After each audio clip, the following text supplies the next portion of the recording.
Alrighty. Howdy neighbors and welcome back to the Devine Speaker. Last time we got to know Leos just a little bit better, and we are learning about his childhood right now. Anyway, let's continue. Yo, Leos! Hey, I'm talking to you. Wanna go play? Play? With me? Yeah, my mom said we can. Yeah, I want to. Leos made eye contact with the woman, the boy's mother, he guessed, and she smiled back warmly before reaching into her bag and pulling something out. She handed the two boys something each. They were small and pink and looked delicious. His mind wandered back to the training he'd been given. Anyone that gave you something for nothing wanted to use you. Anyone that gave you food wanted to poison you. He took a bite, the sweet flavor filling his mouth. Good, right? My mom makes the best macarons. She waved him off, leaving the two young boys alone. It's good. Right? Anyway, let's go play. He took Leos's hand in his and pulled him into a run. The two would play together all night, traveling all over town. Hello? Why are we lagging? There we go. To the windmills in the fields, and the castle in the markets. When Leos went home that day, he was filled with a feeling he couldn't quite work out a name for. And it wasn't until years later he realized what it was. Happiness. So he spent the next few months filled with this unnamed happiness, sneaking out during the night to meet up with the other boy. They were fast friends. Leos kept his life a secret, which made the other all the more curious when he showed off his knife-throwing skills. Of course, this led to a knife-throwing competition, which was frowned upon slightly by his mother, but that was all part of the fun. On a particularly stormy night, Leos stared at the door once again. The weather as bad as this, he was unsure if he should attempt to sneak out again. But in the end, his desire to run away won against his reason, and he found himself back outside. He ran back to where he met the other boy so often. He ran like his life depended on it. The wind against his skin was refreshing and cool. When he came to the spot, no one stood there. He stared down at the pool of water at his feet. Maybe it was the darkness, maybe he was seeing things, but he was sure they were dyed red. His heart filled with dread as he rolled around to see the figure in the distance. The dread slunk through his entire body at the figures walking toward him. His parents.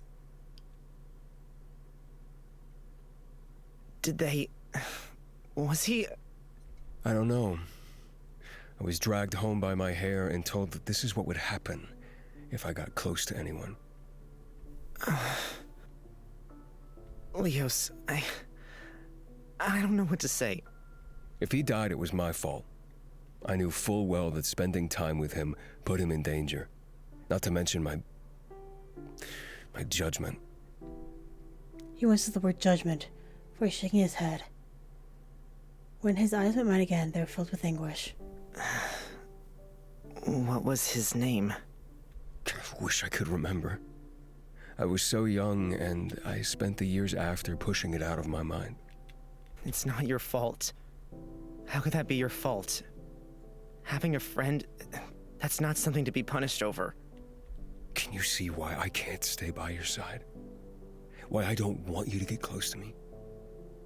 The same thing will happen to you. It won't. We're so far from home. I won't let anyone hurt you ever again. You don't understand. Oh, but of course you don't. I haven't told you why. I'm sorry, Rain. It's not that I don't trust you. I'm just not ready to talk about it yet. His judgment. How could it cause him this much pain? Why should he have to be so terrified of being close to anyone? It's not fair. Okay, I understand. The sky had long since become a deep blue, so I filled the sky outside my window. My heart could know no rest. It ached for Leos, for the childhood he lost, for the fears that had been instilled in him. I'm here for you now. and I'll still be here when you're ready to tell me. I wrap my arms tightly around Leos. Thanks, Rain. I appreciate it. No. Thank you for trusting me. It's no big deal. I should have told you before. It's a big deal to me. Jeez, when did you become so emotional? I don't know. I don't understand it either. It's getting late. I better go back to my room. What? You've been fine the last couple of nights. Just make sure to lock the door, and I promise I'll be here in an instant if anything happens. My arms wrapped around him tighter, my mind became muddled. Just what do I want from him? Why do I want to argue so badly? Please don't go. Well, you can't stand to spend even a moment without me? No. But really, why? You'll be fine. I don't know. I keep thinking, but I really can't work it out. I don't want you to go anywhere. That's all I know. All right. Fine, but just for this one last time, all right? You don't want to become too dependent on me. I don't mind. I don't want to be anywhere but by your side anyway. And Leos, I don't think your friend regrets spending that time with you, so don't blame yourself. You're starting to sound delusional. Come on, let's get some sleep. I'm exhausted. Well, we've got a big day tomorrow, too. So go on and get off of me already. With a sigh, I pulled away from him and plumped myself down on the bed. He rubbed the back of his neck awkwardly, sitting at the empty spot beside me. What are you waiting for? Come over here. I patted the spot, inviting him in. And finally he gave up and lay down beside me. For some reason I found myself content with watching him as his eyelids became heavier and heavier, till I was finally out cold.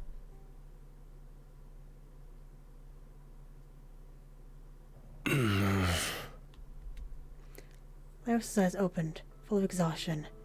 He was tired beyond measure, but there were few reasons why he couldn't sleep. Reason number one.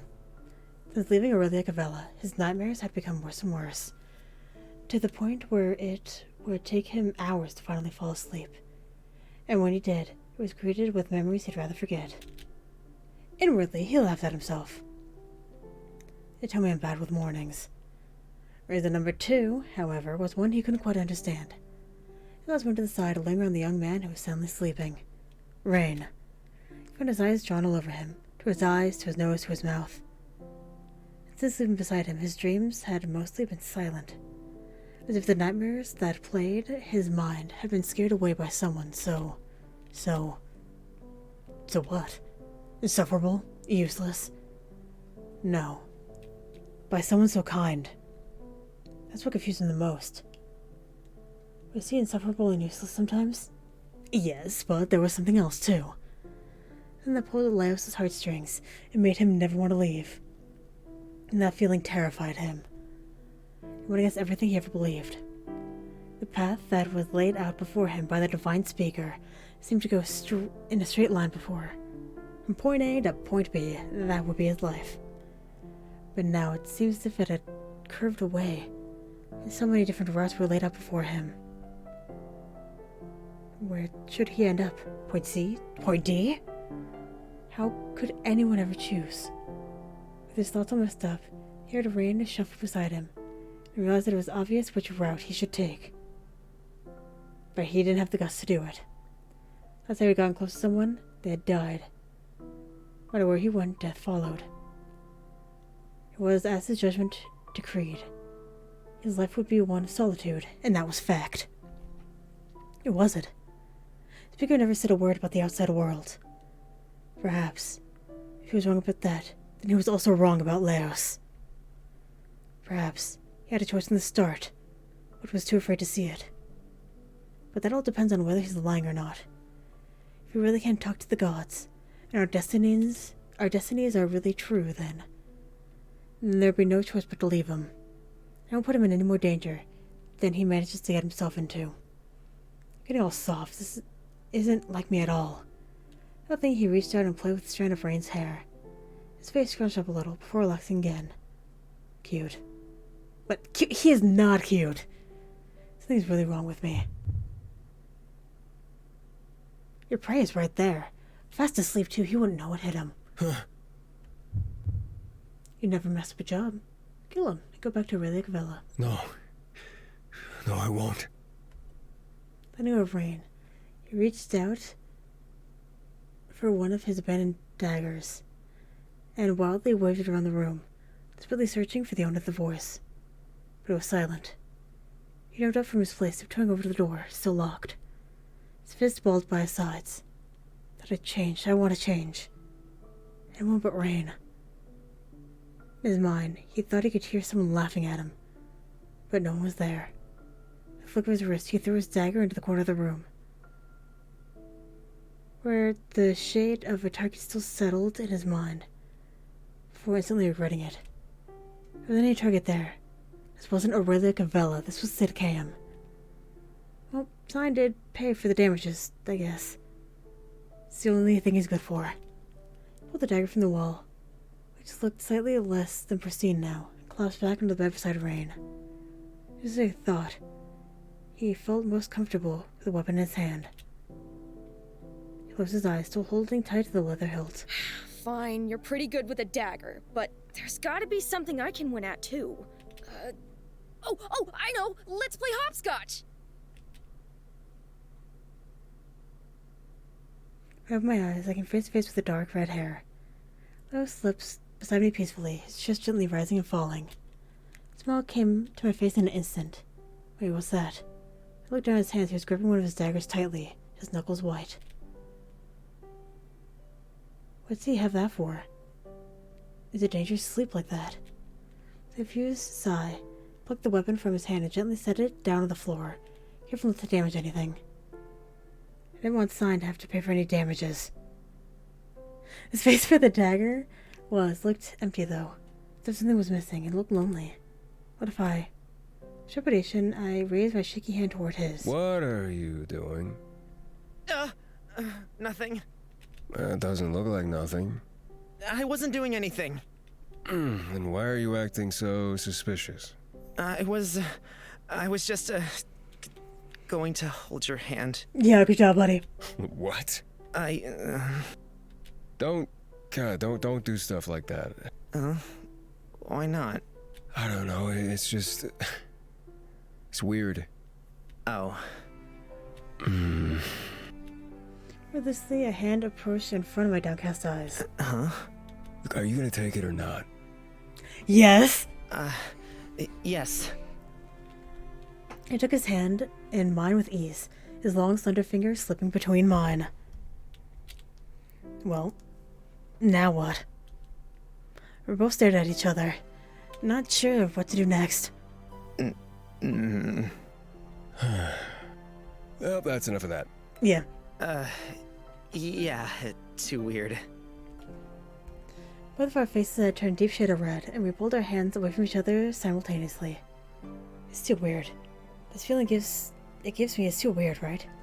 I was rose in the bed, redressing and strapping his weapons back onto his leg. I watched him from the bed for a moment before jumping up and doing the same. Minus the weapons. Caspian. Today's the day, I'm sure of it. So, you go first. Oh, I was just going to say we should find Sign and Fawn. We haven't seen them a lot lately. I was thinking the same thing. You wanting to see Sign? Maybe I've changed my mind. What did you want to say? Just... Thanks. For last night and all that. Oh. No, I should be thanking you. No, I never had the chance to talk about it to anyone before. It felt good to get it off my chest. Never? You're the first.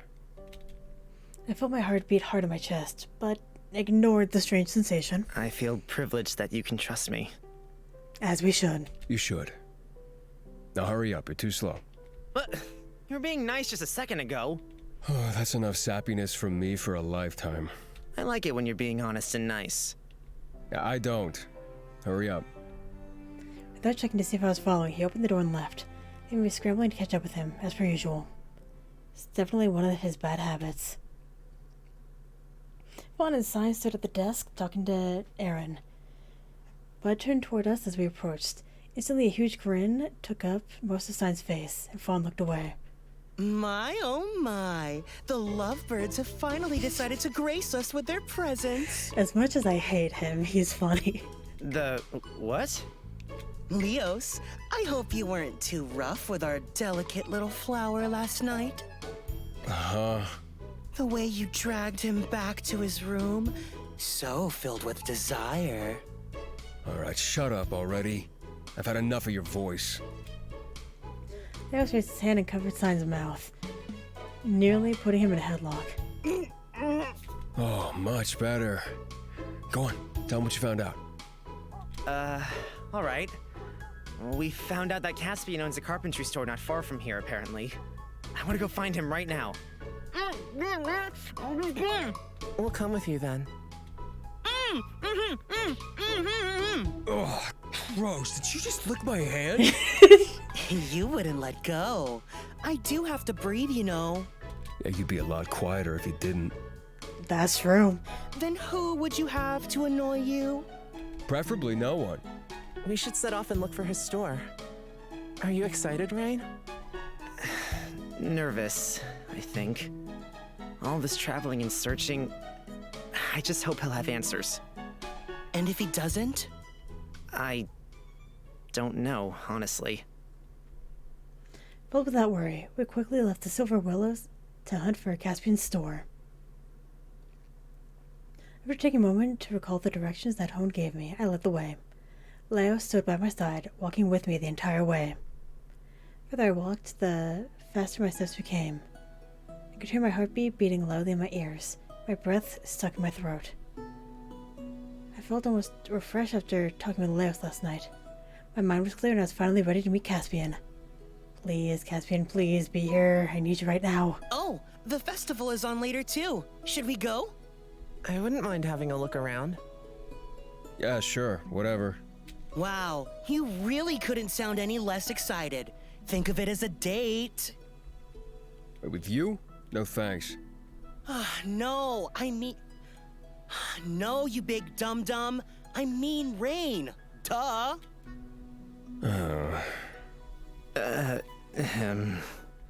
Oh well, if you're not interested, I am.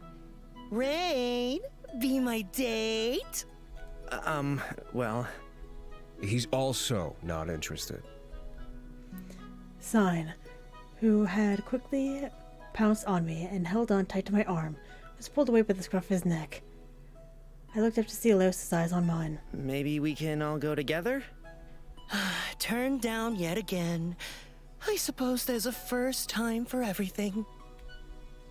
She became quieter and quieter, till we hit a side of town a little different for the rest. It was smaller, more humble, which reminded me of home. We split up and searched the nearby stores. No, not this one either. A hanging sign came into view, showed a moon overlapping with the sun. Eclipse. This is it. The others rejoined me as I pushed open the door. As we entered the room, we noticed a man behind the counter, with his back turned toward us. He was bent down and mostly out of view. He didn't stand or turn as we came in. Welcome. What can I help you with? I'm looking for someone named... Caspian. I heard he worked here. Well, you found him. What can I do for you? The same fucking guy. Arlo stood up and turned to face us, a smile on his lips. But what I saw wasn't what I expected. By the looks of it, it wasn't what he expected either. We stared at each other, desperately trying to find out and answer amidst the confusion. The silence stretched out, more awkward by the second. You two look awfully alike. You're... Caspian? I'm sorry. I think I'm seeing things. He rubbed his eyes, blinked a few times, then stared at me once again. There must be some mistake. Where did you come from? Aurelia Cavella. You're You couldn't be. Oh, gods, oh, have mercy. You couldn't be. Rain? Yeah. This can't be happening. Am I seeing ghosts now? Is that it? Haven't I suffered enough? What a cruel joke showing you to me now. Maybe if I pinched myself. He reached down and touched me and sighed loudly. I thought you were dead. I didn't even know you existed. I can't believe it. After all these years. My own son would appear in front of me as a grown man. Maybe I really have gone insane. That would make more sense right now. He leaned against the counter, barely able to stand. I've been on a journey searching for you all this time. I never realized. I'm so sorry, Leos. I think I need to get some fresh air. Yeah, that's a good idea. I think I might join you. Leos' eyes had narrowed, and a frown pulled upon his brow. All the other them turned to leave, but I quickly grabbed onto Leos' sleeve. Stay. Please. Alright, fine. His words held little conviction. For some reason, he sounded confused. On his sign, quickly left the room, leaving me with Leos and Caspian. Are you really my father? Prince. Prince Caspian? No one's called me a prince in a very long time. I don't think I deserve a title like that anymore. He rubbed at his forehead, as if a headache was oncoming. Aurelia Cabela. I'd almost forgotten the smell of the fields, the sight of the palace. It's been nearly 20 years, Rain. So much must have changed. I have so much to tell you, but I don't even know where to begin. Aurelia Cavella, it's... I swallowed, thinking back to my time at Aurelia Cavella. Talked with my newfound knowledge. I think it's dying. I don't know how much longer things can stay the same there. The speaker says everything is under control. That if we pray hard enough, the crops will survive next time, but... I don't believe him. Not anymore. I recalled what happened with the speaker and our journey so far. The archives, my exile, and my journey to find him. As for his face became strange every time I mentioned the speaker, but he stayed quiet and listened to my story. The speaker... You make it sound like he has sole control over Aurelia Cavella. That's right. I've never known any different. But even without me there, you should have... How was I meant to know? I was abandoned and brought up in an orphanage. I'm so sorry. Don't be. Listen, I need your help. I've come all this way in search of answers, and you're my only hope. I rolled up my sleeve to show my markings to him. His face visibly drained of color, and he rolled my sleeve back down. I can't help you. It's been too long. It's not my life anymore. Please, you're the only one I've got. No, For 12 days, I have labored and struggled, traveling across the entire continent. 12 days. Finally, I have you cornered. Hi! You shouldn't be here. The door slammed open. A robed figure stepped in. One I knew well, despite him seeming quite different than usual. The speaker. His eyes locked with Caspian's. Both of our expressions turned dark with surprise. They stared at each other in disbelief, showing on their faces. Again, no words left our lips. As if everything that could be said had shriveled up and died. Caspian reached out, like he expected the speaker to take his hand. No. How? Emil. To that, he turned and ran, slamming the door back closed. Wait! In an instant, Caspian chased him at the door, leaving Leos and I to ourselves. That was... the speaker? If he's here, then does that mean... Does that mean it was all a lie? It was. Oh, fuck! You just proved it was all a lie. What do you mean? Him telling us there was nothing outside of the forest, his proclamations and divinations are judgments. And if he's your father, then... His frown became deeper and deeper. Do you think we should follow them? Emil, please wait. Please! The fledgling prince crashed the street, chasing his target with fervent desperation. Let's talk! Emil! Like game of cat and mouse. Neither one wanted to give up. They ran and ran until...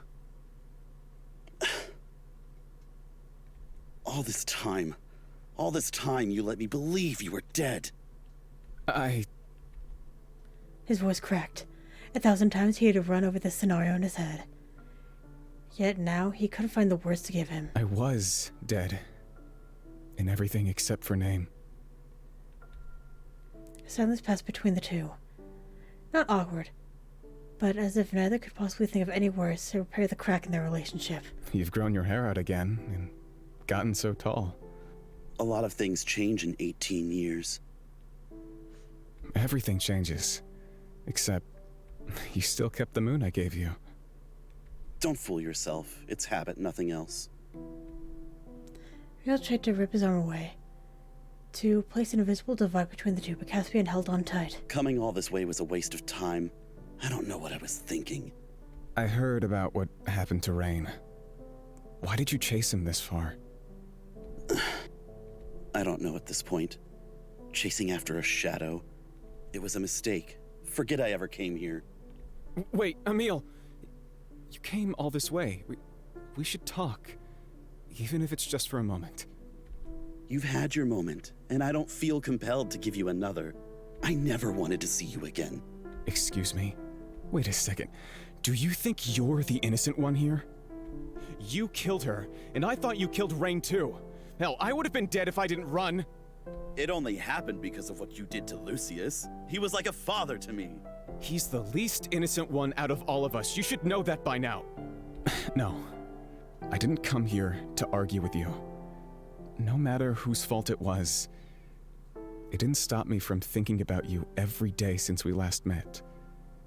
Please, come back to my store. We can talk about it. Even if it's just for a bit, please.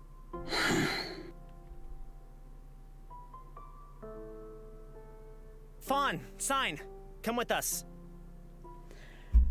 With that, I'm going to go ahead and end this episode here. Damn. Alright, well, RIP. Thank you very much for watching, and hopefully I will see you later.